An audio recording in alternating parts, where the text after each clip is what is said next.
I think as we're growing, you don't think about the process. You're thinking about like, what do I have to get done today? What do I have to get done tomorrow?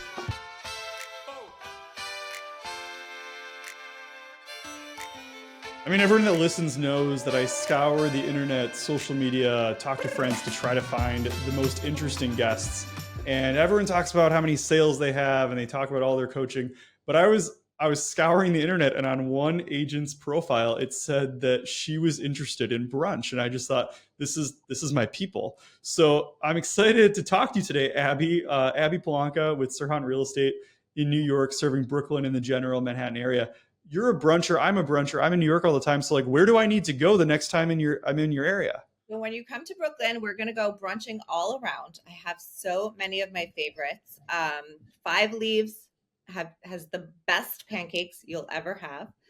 I mean, everybody loves the mimosa, or at least I do. So I'm a big fan of a blood orange mimosa. Krupa Grocery in Brooklyn is my favorite. Yeah, so we're going to go brunching around next time you're in New York. Well, I can't wait. And what I can already sense from having gone to your website, gone to your social media, is that you serve the area that you live in. You're the community expert. So many people move to New York from all over the world. They get there and they don't know how to be a New Yorker because they're new. And I've heard it takes like 10 years before you're a New Yorker. But when they work with you, when they work with your team, they're able to immerse themselves much sooner into that lifestyle and find out what's happening in the area. And I think that's a huge message that realtors around the world need to hear, is that when people are choosing to work with you, it's not just about your stats, although Abby here actually has great stats. It's about what you can offer them and how you can help them immerse into that lifestyle. So Abby, like, tell me your story. Like, how long have you been in real estate? Like, and where are you now? So I've been in the business for 13 years. I got into it when my children were young. I was getting divorced. And honestly, my criteria was what can I do and where I can still pick my kids up at 3 o'clock? Like I was like looking everywhere. I'm like, which way can I go? Um, and honestly, I fell into it and I fell so in love. And what I love about it is that I'm still in love with it. Every day to me is the most exciting day. I wake up and I don't know that I've ever had a bad day at work. I feel the same way, except when I get home and I tell my wife about the great day that I had working in real estate, she's like not always the happiest for me because she has like a normal life, and I just go to like a lot of happy hours and interview cool people in Brooklyn on podcasts. So it's a little bit different. But I think you raised such a great message, is there are stressful situations in real estate. It's not all glamorous like it is on TV. However, you almost have to do like a weekly or daily check-in with yourself, like, do I still love it? And if not, re-inject the things you love into it. So what made you fall in love with real estate once you got into it? You did it, you started it because the flexibility, the independence with your kids, and you were going through a life change. But why did you stay with it? And how did you cross that boundary into becoming a top producing agent? Because 90% of agents do one deal a year. You've done $400 million in career sales. You almost have to put a pinky out and do an evil laugh when you say that. Like, how did you go from like new single mom to like $400 million producer, boss babe, team leader? I need to know. My pinky is out at brunch when I'm sipping.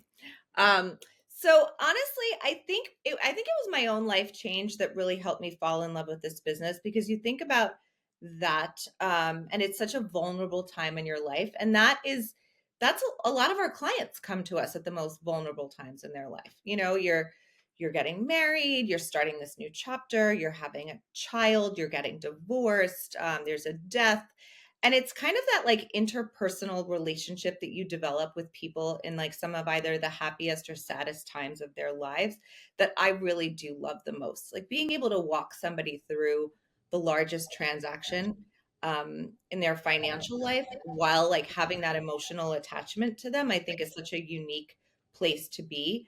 And it's really what I love the most. Like no two clients are the same.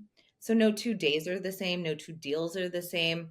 So every day just brings like its new set of highs and lows. Well, I love that. And I think that's a really great lesson for everyone listening, is to kind of embrace that vulnerability that either you or your clients are going through. Because when you connect with a client who's going through something deep, you're going to be that much more valuable to them, that much more trustworthy, that much more integral in their life. And they might not need real estate advice first. They might just need a friend to talk to.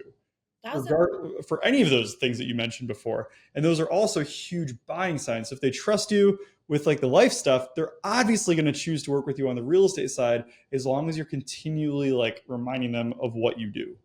1,000%. And I also think, you touched on it earlier, about like serving like certain communities and kind of walking them through their day to day. I mean, during those most vulnerable times of their life, when they're moving to a new city, or they're, having kids, and what playground would I go to? Where babysitter would I, call? We get those calls now for it's not just real estate, it's all of those things. So you become like a part of their lives kind of forever. And I think too many realtors don't, or I would say salespeople in general, don't go out of their way enough to let their clients know that they can use them as an asset for things outside of the typical transaction. I've said it on at least 30 of these podcasts. There is no one better connected to give you a referral than a real estate agent, because there's so many little pieces of that go along with home ownership, right? There's the contractor, there's the handyman, there's the mortgage, there's the title, there's the inspection, there's the playground, there's finding a local bowling league, there's finding all of the things that are tied to your family. And realtors know all these things. So if you're an agent, make sure that you have these conversations with your clients to let them know that they can go to you as a valuable resource, because then it's not just you trying to stay in touch with them to remind them that you're in real estate. It's them reaching out to you when they need something. Yeah, they should be coming to you for everything. Like there's never really an area of someone's life where they should need a referral that they're not coming to you if you are really doing your job as a top agent. I love that. So, Abby, when you got started, how long did it take you before you felt like it really clicked and you were operating at the level that you wanted to be? I mean, I don't know that I'm still operating at the level I want to be, right? Every day there's just like more and more that we want to do and take on. But I really recognized from the beginning that if I want to do this, like I have to give it my all. And I really became obsessed with the industry. So I just remember like those beginning days, like, working until I pick the kids up, picking them up, coming home, like being in that role of mom, putting them to bed, getting back on the computer. I remember just like looking at listings. What did I like about them? What did I not like? What did I think that agent could do better? Does this copy suck? Like, all of those things about a listing. I just like, I was such a student at the time. And now I'm just a student in different ways, whether it's a different price point that I want to climb into, or now that I have a team, like, am I the leader that I really want to be? Am I sharpening those skills on a daily basis?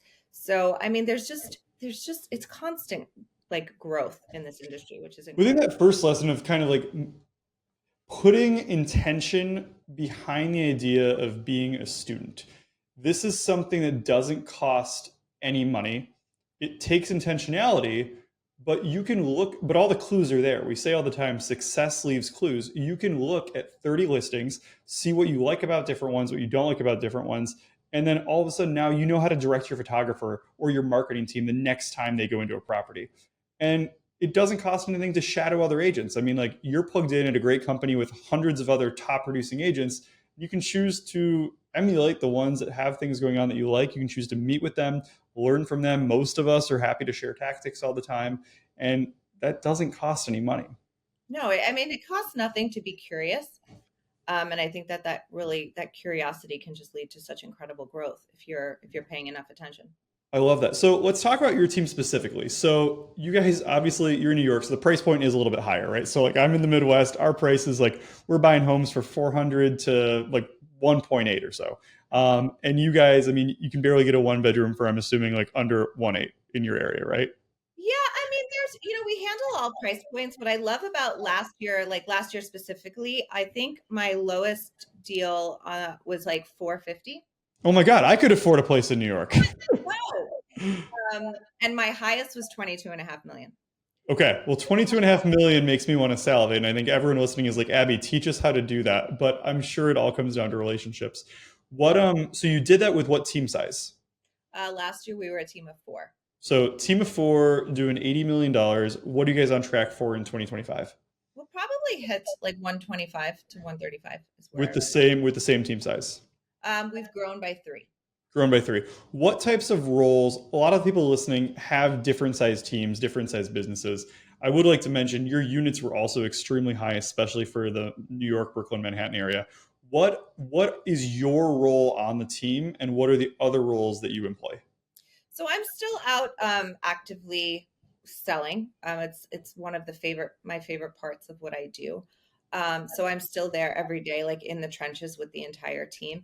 Right now, my role is really mentor, team leader. We do a lot of trainings, and I've also started coaching other agents outside of my team as well, which I really think has helped me kind of sharpen my skills as a team leader. I love that. When you guys get a new agent on your team specifically, what are some of the biggest training lessons that you give them in order to help get them to the operating at the level that they need to be a part of your team? Number one is time blocking. Like, Okay. I think you have to be really, really intentional with your schedule. I think a lot of people, they watch these real estate shows. They think that becoming a broker means that they're going to be brunching all day long, is what they think. But really, I mean, what it comes down to is making sure that every hour of your day is intentional. Are you reaching out to clients? Are you doing the marketing that you should be doing? Are you prospecting? All of those things. And you can't just go into it every day with like, oh, let's see what the day brings. You really have to set clear intentions, I think, in order to really achieve the growth. I love that. It's kind of like working backwards. Like set the time in your calendar that you know you're available to work. And if you don't have enough hours, you're probably in the wrong career. And then from there, you can start filling that calendar with productive things that you know are going to get you in front of more people or that are real estate positive activities. I think a lot of times we can break everyone's level of success down to their calendar. And if you tell me that you're not doing the level of business you want to be doing, I say, show me your calendar. And then usually they're like, I don't want to show it to you. And I'm like, that's because you're embarrassed that it's not filled with real things that are moving the needle. I love Absolutely. that.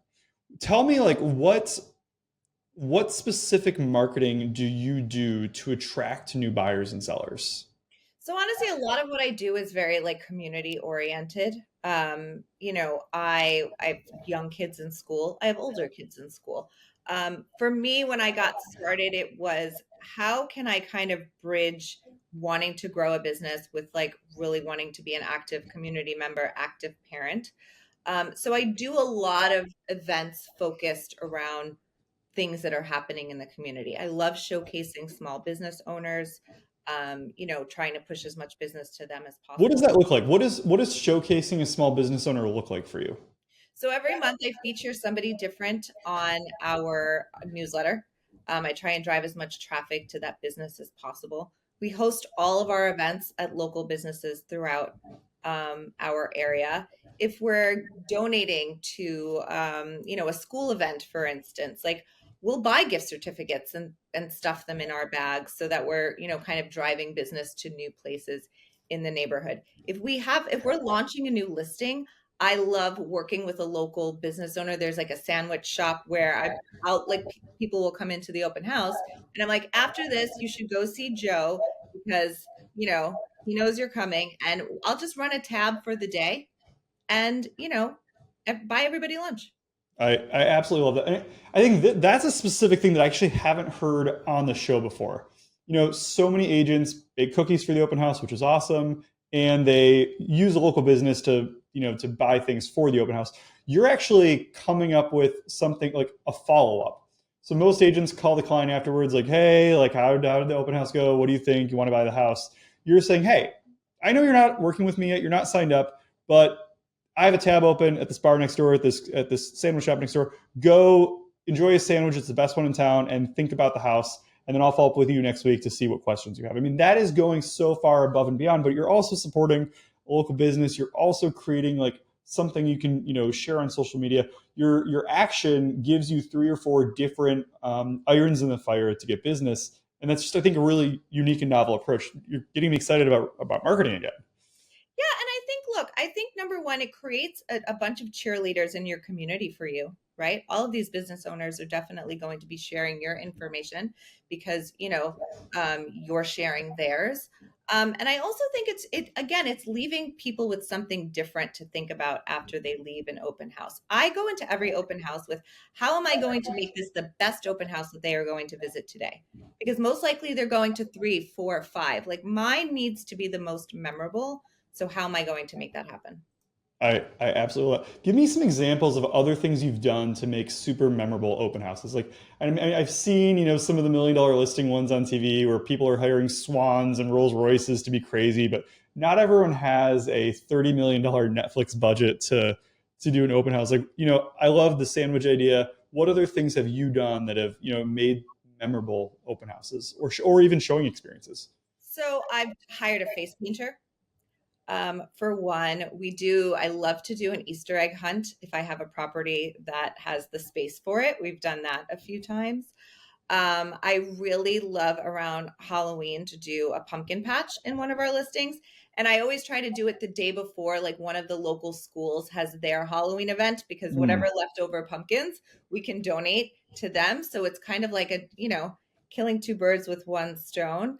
I just think that things that are fun, even just having music on, if people don't have the budget for it, just having music on at your open house, right? Nobody wants to walk through a boring. Make it a vibe.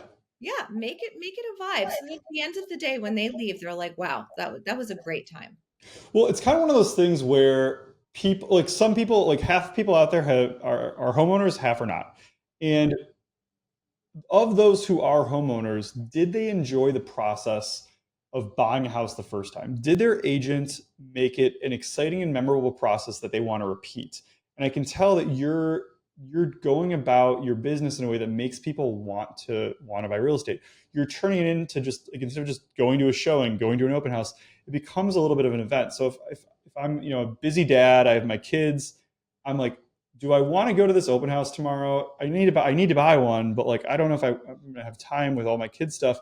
But all the little things that you're adding increase the chances that I'm going to make time for that in my busy day. And number two, increase the chances that I'm going to remember you as the agent that did that. And maybe I'm going to use you to then sell my investment property to sell one of my other houses because you put that effort in that we're frankly not seeing other agents put in. Like 20 years ago, half of agents weren't even doing professional listing photos, and now that's like 99% are, and that's the standard. Right. We're all upping our game every single year, and I think that example is huge. What are some other specific? How are you doing buyers differently? Like there's 10 million agents out there; they're all doing buyers the same way. What are you doing with your buyers? So I think it's really establishing a very strong connection from the beginning. And I think it's really putting the entire team together, right? For them. I have the lender, I have the attorney. Our office is not, we have an office for our team specifically. It's not just a real estate office. It's actually called the Home Collective. So everything that you could need for your home is underneath one roof. So for a buyer who might, this is their first time out, they don't know what a renovation costs. I'm going to have a contractor with us during that first walkthrough at no cost to you that can just really educate you on the entire process, on permitting, on time, on cost. I think as much of the anxiety that you can take away for a buyer, like that should really be our goal. I love that. So this idea of like having a contractor they go to the showing with you or to the meeting with you. Like what level of interest has the client expressed in the property before you would have your contractor come with you? So it will depend on the property, right? Obviously, if a property doesn't need work, then we really don't need a contractor. But if we're going to see something and the client immediately says, like, I'm a little nervous, I don't know what it costs to renovate a bathroom, I'll bring the contractor with us on that first showing. I absolutely love that. I mean, you're figuring out what is for every single property out there.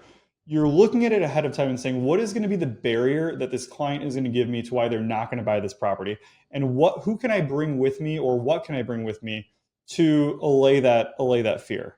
It's such a simple tactic, but I think it's also what buyers who haven't gone through the process before are starting to expect after watching how real estate works on TV. It's almost like the media has created this demand that no one's offering except for a few select agents who are forward thinking. Yeah, and I think really what we should all be asking ourselves from the first meeting is like, what's my value add here?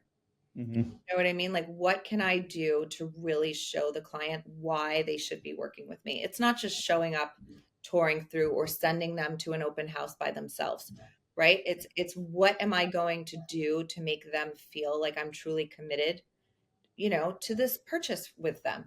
So it's just constantly thinking outside the box and what else can we be doing for our clients. I love that. So let's talk about our sellers really quickly. Like, what are you doing to like make one of these, $1 million properties really stand out to ensure you get the most offers possible? So we do all of our staging in-house, and we do it at no cost to the seller. So, in New York, you're thinking about listing your home, the amount of the fees that come along with that. Like to add staging on top of that is often very expensive, and sellers don't want to do it, but it really is a necessary evil. So we've kind of just taken, the additional cost and the hesitation out of that for sellers, and now we do it all in house. So we have a warehouse full of furniture. It's a very collaborative process where they can tell us what they're thinking, what their aesthetic is. We tell them what the market is really responding well to, and then we come in and get to work. I love that. So, talk to me about renting in New York. So, there's so many people that are living the apartment lifestyle, they're renting, and they don't think that they can make that jump into home ownership. What's the story? Because that's a story that we're hearing more and more all over the country as prices increase. You guys have been in a expensive market, forever basically. So, how do you convert renters into buyers? I think the education piece of that is incredibly important. I think a lot of buyers don't realize that they truly can afford to purchase. If you have that down payment, now's the time to get into the market. Maybe you're saving for that $1 million home, but you don't know when you're going to get there. Like buy the starter home. Let's start at $500,000. I like to walk them through what appreciation has been like historically in that neighborhood, in that building, in that area. So you can see, like, okay, maybe I'm going to get in now at $500,000. Maybe in 2 or 3 years, I sell for 150 more. And now I can afford to take that next jump into kind of like the property of my dreams. Okay. What are some of the challenges of working with people who are first time home buyers on the home search? I love first time home buyers. It's actually my favorite area to work in. They're just so excited about the process. I mean, they're scared, and that I think is the biggest hurdle. I remember the first time I bought my first home. I don't know that I slept for the first month during that process. It's such a crazy time. But again, I think assembling the perfect team for them so that they feel protected on all fronts is really key. That's huge. So when you are working with your team and you have a seller, their house has been on the market for a while, but it's not selling. Mhm. What types of things, you've already staged the home, like what types of things are you doing to let the client know that you're still doing something, but also to actually get the home sold? Because Okay. obviously, like the best homes oftentimes sell quickly, but some of them take a little bit of time. Some of them take a little time. I think I go into every single listing with a 90-day plan. Even if you think it's going to sell in a week, just know that you could be here for the long haul, and what are the phases of marketing that you're going to be doing for the next 90 days. So don't front load all of your marketing efforts in month 1, because it's going to be really difficult to kind of reinvent the wheel and get that listing looking new and shiny in months 2 and 3. So sometimes it is just changing up the staging, photographing it again, hosting a broker tour, getting a bunch of brokers together to host a broker tour of the area. So you're getting, new buyers and brokers out. Maybe it's hosting a continuing education class in your listing. We do a whole host of things. That's an interesting one. So your concept there is hosting. So I teach a lot of CE classes, but you're actually teaching the CE class inside of an existing listing to get agents there who might not have been interested in that listing, but now that they're there, you have a captive audience.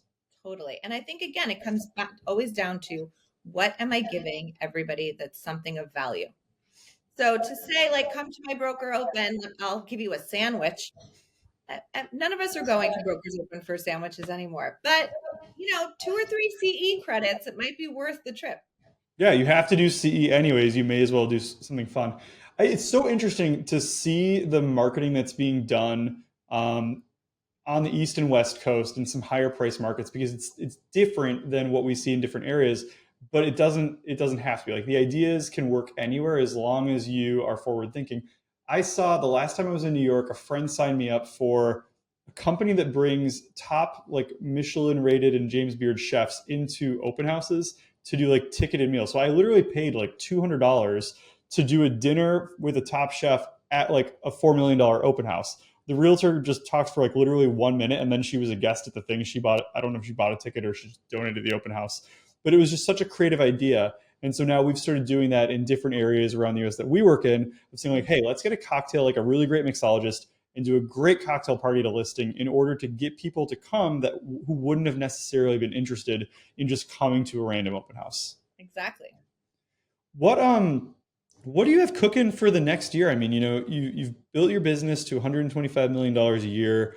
You're coaching some of the top brokers around the country. Like what is Abby planning for the rest of 2025 and 26? So 2025 and 26, I really think it's all about, for me, refining my process as a team leader.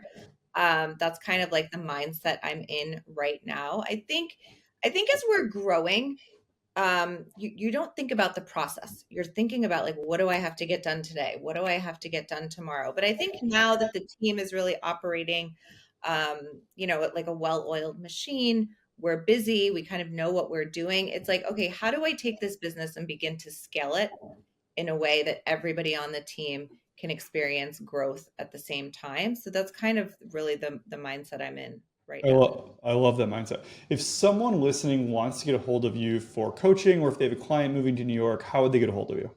My email is super simple, abby@serhant.com, or you can find me on Instagram at Abby Palanca. And obviously, if someone needs a brunch spot, you're going to hook them up, right? Come on, I've got a whole list ready for you. Abby, it was lovely to have you on. Thank you so much.